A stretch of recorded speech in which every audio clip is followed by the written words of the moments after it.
If people were to be picketing fair wages or better wages and better benefits, they'd be picketing my store, not Starbucks. They're able to pay a pretty good wage for the employment. They're able to give much better benefits than I'm able to give as a one location independent store owner can do. But that doesn't guarantee a warm welcome to Starbucks in downtown Durango,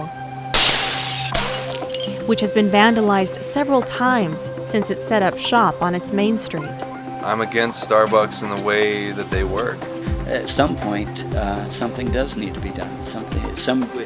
We need to get together and say, do we want the downtown to change in this way, or do we want to stop it?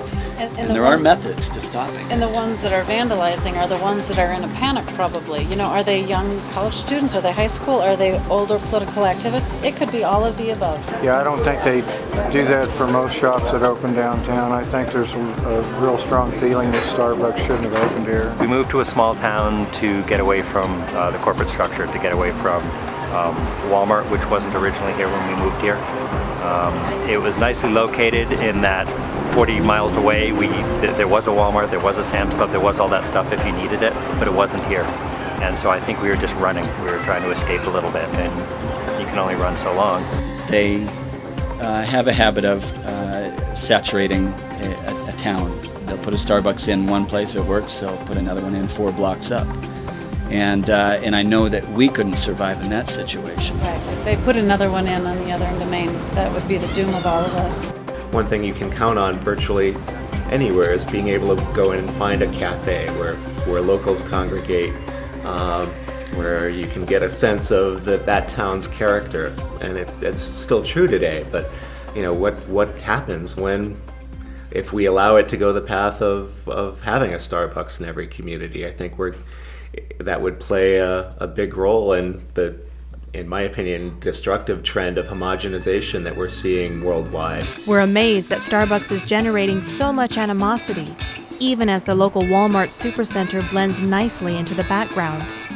This store has become an economic magnet in the region, keeping shoppers closer to home.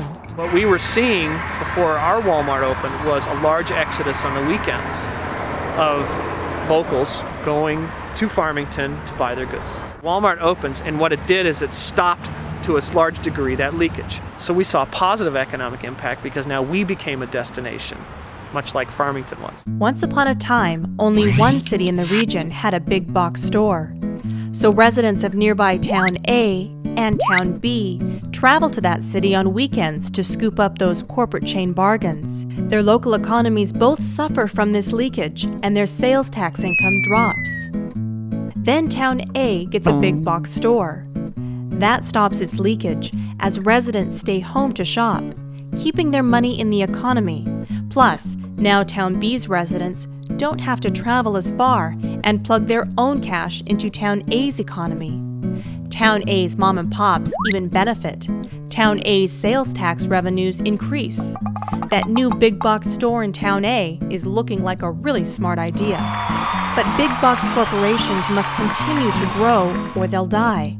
So Town B finally gets its own corporate chain store. Now everyone is staying home to shop. The big box stores have such cheap prices and efficient operations that they put their local independent competitors out of business.